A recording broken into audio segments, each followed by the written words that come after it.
বিশেষ করে যেই জগন্নাথ বিশ্ববিদ্যালয়ে এক সপ্তাহ আগে আমাদের এক বোন যার নাম হলো শান্তা, ইনি নারাই তাকবীর আল্লাহু আকবার স্লোগান দিয়েছিল।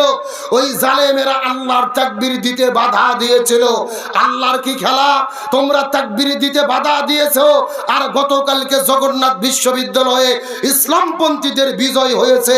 সারা রাত তারা আল্লাহর তাকবীর দিয়ে পুরো ঢাকা শহরকে মুখরিত করেছে। চিৎকার করে বলেন আল্লাহু আকবার। শান্তা নামে যেই বোন তাকবীর দিতে দিতে তিনি কেঁদে ফেলেছে, যেই ভিডিও দেখার পরে পুরো দেশের মানুষ কেঁদেছে।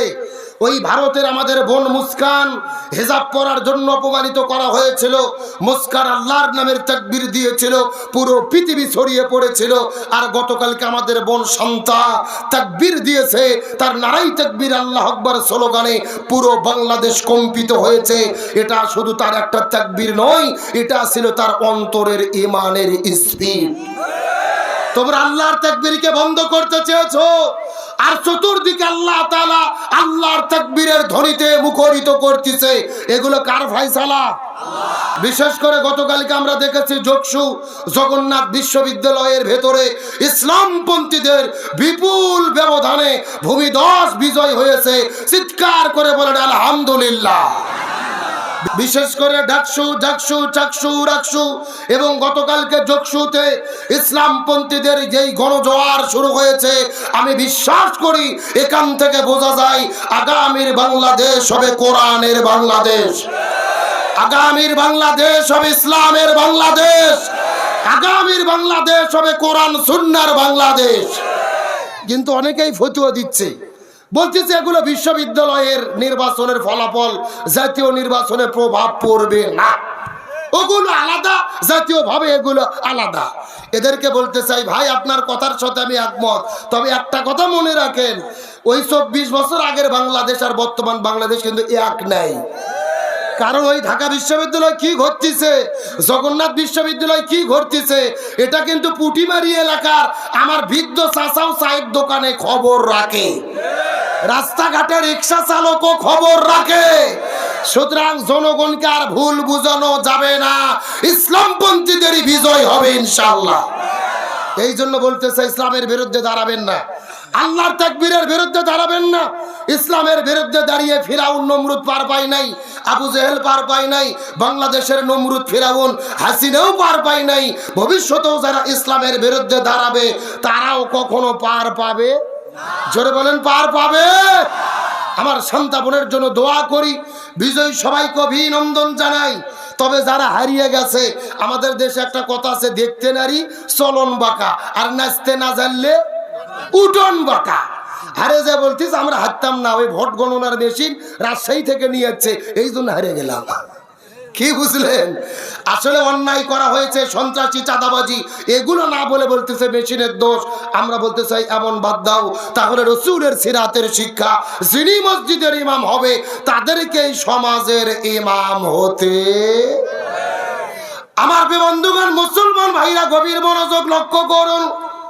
আমার নবী যে বিদায় হজের দিনে 100 লক্ষ সাহাবীদের সামনে কত চমৎকার করে বলেন, এই সাহাবীরা মনোযোগ দিয়ে শুনে নাও, কিয়ামত পর্যন্ত এই দুনিয়ার মধ্যে যদি তোমরা শান্তি পেতে চাও আর আখিরাতের মধ্যে তোমরা মুক্তি পেতে চাও, আমি তোমাদের জন্য 2টা জিনিস রেখে যাচ্ছি। এই 2টা জিনিস যদি আঁকড়ে ধরতে পারো, কখনোই তোমরা পথভ্রষ্ট হবা না। এই 2টা জিনিস হলো, তারাকতু ফিকুম আমরাইন লান তাদিল্লু মা তামাসসাকতুম বিহিমা। আমি তোমাদের জন্য 2টা জিনিস রেখে যাচ্ছি। 1 নম্বর হলো কিতাব আল্লাহ, আল্লাহর কিতাব কোরআন। 2 নম্বর সুন্নাত রাসূলি, রাসূলের সুন্নাত হলো হাদিস। তার মানে এই 2টা জিনিস যদি আঁকড়ে ধরো, কখনোই তোমরা পথভ্রষ্ট হবা না। এখান থেকে বোঝা গেল, 1 কুড়িগ্রাম সিলমারির মুসলমান, আমরা যদি শান্তি মুক্তি পেতে চাই, কোরআন সুন্নাহকে আঁকড়ে ধরা ছাড়া কোনো উপায়। এ গভীর মনোযোগ বোঝার চেষ্টা করেন। আমার নবীজি 17 বছর বয়সের ভেতরে এই জমিনের ভেতরে শান্তি কায়েম করার জন্য এই জমিনের মধ্যে একটা দল গঠন করেছিলেন, যেই দলের নাম হলেন হিলফুল ফুজুল। কি নাম বললাম? কথা করে সুন্দর করে বোঝার চেষ্টা করবেন। নবী 17 বছর বয়সের ভেতরে হিলফুল ফুজুল নামক দলটা গঠন করার পরে 17 বছর থেকে শুরু করে 40 বছর পর্যন্ত নবীজি 23 বছর ধরে চেষ্টা করেছে এই জমিনের মধ্যে শান্তি কায়েম করার জন্য।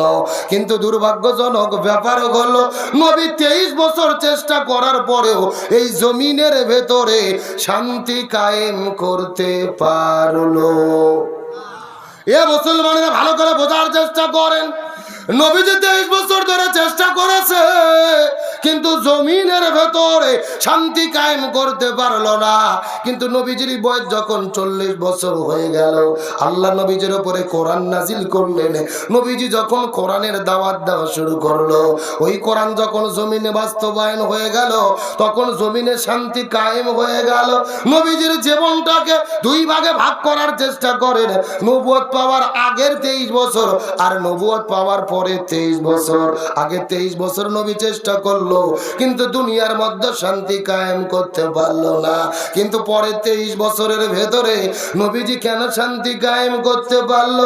এর পেছনে কারণ হলো আগের 23 বছরের ভেতরে নবীজির কাছে দল ছিল, কিন্তু নবীজির দলের ভেতরে আল্লাহর কোরআনের সংবিধান ছিল না। কথা কি বোঝা যায়? এ ভালো করে বোঝেন, আপনার আমার মতো 2 টাকার ছুটকে ফটকে হুজুর না, এলাকার তেল তেলা গয়ান্দার নেতা না। স্বয়ং বিশ্বনবী তার দলের দ্বারা 23 বছর ধরে চেষ্টা করেছে এই জমিনে শান্তি কায়েমের জন্য, শান্তি কায়েম করতে পারেনি। তার কারণ তখন নবীর দল ছিল, দলের সংবিধান আল্লাহর কোরআন ছিল না। তার মানে কোরআন তখন নাজিলই হয় নাই। কিন্তু 40 বছরে যখন কোরআন নাজিল হলো, নবীজি কোরআনের দাওয়াত দেওয়া শুরু করলেন, তখন জমিনে শান্তি কায়েম হয়ে গেল। এখান থেকে বোঝা গেল এই কুড়িগ্রামের মুসলমান, এই বাংলাদেশের ভেতরে যত রাজনৈতিক দল আছে আগামীতে শান্তি কায়েমের ঘোষণা দিচ্ছে, ওই সমস্ত দলের দ্বারা এই জমিনের ভেতরে শান্তি কায়েম সম্ভব হবে না, যেই দলেরা আল্লাহর কোরআনের সংবিধান দিয়ে পরিচালিত হয় না। কথা কি ক্লিয়ার না ভেজাল আছে? এ গভীর মনোযোগ ভালো করে বোঝেন। এই জন্য আল্লাহর কোরআন বলেছেন, ওয়াতাসিমু বিহাবলিল্লাহি জামিয়াও ওয়ালা তাফাররাকু, তোমরা যদি মুসলমান হও দিন কায়েমের আন্দোলন করো, আল্লাহর ঐক্যবদ্ধভাবে আঁকড়ে ধরো। আল্লাহর কোরআন বলেছেন, আল্লাযীনা ইম্মাক্কান্নাহুম ফিল আরদি আকামুস সালাহ ওয়া আতাউজ যাকাত ওয়া আমারু বিল মারুফ ওয়া নাহাউ আনিল মুনকার। কোন মুসলমান দল যদি ক্ষমতায় যায় 4টে কর্মসূচি বাস্তবায়ন করবে। 1 নম্বর নামাজ বাধ্যতামূলক করবে, 2 নম্বর যাকাত ভিত্তিক অর্থনীতি কায়েম করবে, 3 নম্বর ভালো কাজ চালু করবে, 4 নম্বর মন্দ কাজ বন্ধ করবে। সুতরাং আগামীর বাংলাদেশে ক্ষমতায় যাওয়ার পরে কোরআনের এই 4 কর্মসূচি বাস্তবায়নের জন্য যারা ঘোষণা দেবে, ইমানদার মুসলমান হিসেবে তাদের পক্ষেই আমাদের থাকতে হবে। তার কারণ শান্তির জন্য কি লাগবে? ফামান তাবিয়া হুদায়া ফালা খাউফুন আলাইহিম ওয়ালা হুম ইয়াহজানুন। লক্ষ্য করেন, এই যেখানে আপনারা লিখে দিয়েছেন আব্দুল সালাম যুক্তিবাদী, আমি যুক্তিতে কিছু কথা আপনাদেরকে বুঝাই। মনে করেন যে বাংলাদেশের ঢাকা শহরে বিশাল বড় একটা পানির ট্যাঙ্কি আছে। জোরে বলেন, কিসের ট্যাঙ্কি? ওই ট্যাঙ্কির মধ্যে থেকে পাইপ দিয়ে দিয়ে বাংলাদেশের 64টা জেলায় পানি সাপ্লাই দেওয়া হয়। কিন্তু ঢাকা শহরে যে পানির ট্যাঙ্কি আছে, ওই ট্যাঙ্কির ভেতরে একটা মরা বিড়াল মরিয়ে পচে গন্ধ উঠে আছে। আমার কথা বোঝা যায়? এখন একটা পাইপ আস্তে আস্তে আস্তে আস্তে আপনাদের কুড়িগ্রাম সিলমারিতেও এসেছে। এখন বলেন তো, পাইপ দিয়ে যে পানি বের হচ্ছে, ওই পানি ভালো না গন্ধ? আর একটু জোরে বলেন।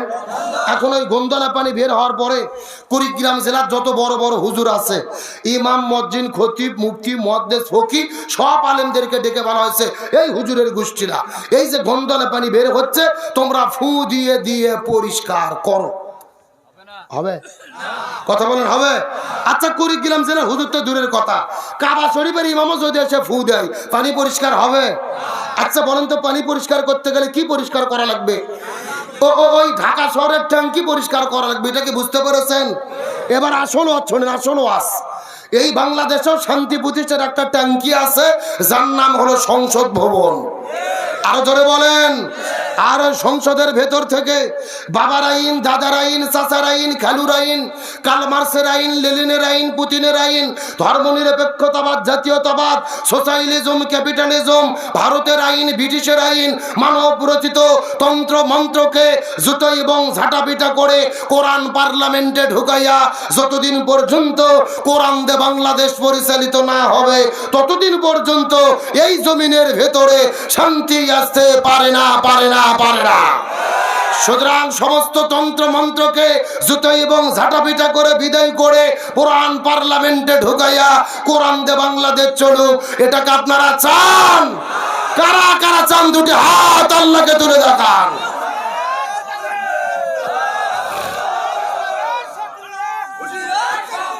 ও আমার আতে কুমুর রসুল ফাকুজু ও আমানাকুম আনুহু ফান্তাহু।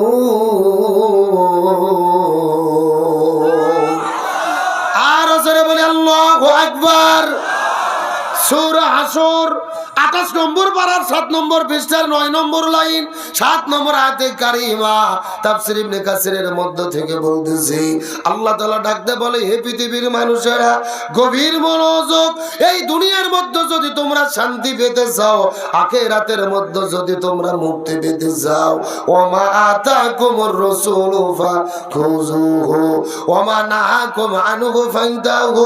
নবী যেটা করেছে, নবী যেটা করতে বলেছে সেটা তোমাদেরকে করতে হবে। ওমা নাহাকুম আনহু ফান্তাহু। নবী যেটা করে নাই, যেটা করতে নিষেধ করেছেন, সেটা থেকে তোমাদের দূরে থাকতে হবে। তার মানে বোঝা গেল এ কুড়িগ্রামের মুসলমান নবী পুরো জীবনের ভেতরে যা যা করেছে আমাদেরকেও তাই তাই করতে হবে। নবী যেটা করে নাই আমাদের সেটা করা যাবে না। চিৎকার করে বলেন তো দেখি, হুকুম কার? আরো জোরে। এ কুড়িগ্রাম সিলমারি মুসলমান গভীর মনোযোগ। নবী পুরো জীবনের মধ্যে কি কি করেছে আর আমাদের জন্য কি কি করা দরকার, এই বিষয়টা বোঝানোর পরে আপনাদের মধ্যে থেকে বিদায় নিয়ে চলে যাওয়ার চেষ্টা করব। কথাগুলো সুন্দর করে বোঝার চেষ্টা করবেন। আমার নবীজি মক্কা থেকে মদিনায় হিজরত করে চলে গেলেন। ওই মদিনায় যাওয়ার পরে মদিনার মধ্যে নবীজি মদিনা নামক একটা রাষ্ট্র গঠন করলেন। আর আমাদের নবী হলেন ওই মদিনা নামক রাষ্ট্রের রাষ্ট্রপতি। আমার নবী ছিল রাষ্ট্রপতি। জোরে বলেন, আমার নবী কি ছিল? কে রে নবী রাষ্ট্রপতি ছিল বলতে ভয় লাগে, লজ্জা লাগে? যারা চাপা খুলবে না মনে করবেন এদের মধ্যে ভেজাল আছে। আমার নবী ছিল রাষ্ট্রপতি। জোরে বলেন, আমার নবী কি ছিল? আরো জোরে। তাহলে এখন আমি আপনাদের জিজ্ঞাসা করি, বলেন তো এ কুড়িগ্রাম সিলমারির মুসলমান, আমার নবী যদি রাষ্ট্রপতি থেকে থাকে তাহলে আমাদেরকে, এই বাংলাদেশের হুজুরদেরকে, আলেমদেরকেও এই দেশের ভেতরে রাষ্ট্রপতি, প্রধানমন্ত্রী হওয়ার দরকার আছে না নাই? এই ওয়াজ করলেই বিপদ। আমরা যদি বলি খাওয়ার পরে মিষ্টি খাওয়া সুন্নাত, সবাই বলে সুবহানাল্লাহ সুবহানাল্লাহ, তার মানে আরো খাবার চাই। কিন্তু আমরা যখনই বলি জেলের মধ্যে যাওয়া সুন্নাত, আমার নবী 3.5 বছর ধরে শিবে আবু তালিব নামক জেলের মধ্যে বন্দী ছিলেন। ওই নবীর তরিকায় জেলের মধ্যে যাওয়া সুন্নাত। আমার নবী তাফের ময়দানে রক্ত ঝরিয়েছে, ওই নবীর তরিকায় শরীরের মধ্য থেকে রক্ত ঝরানো সুন্নাত।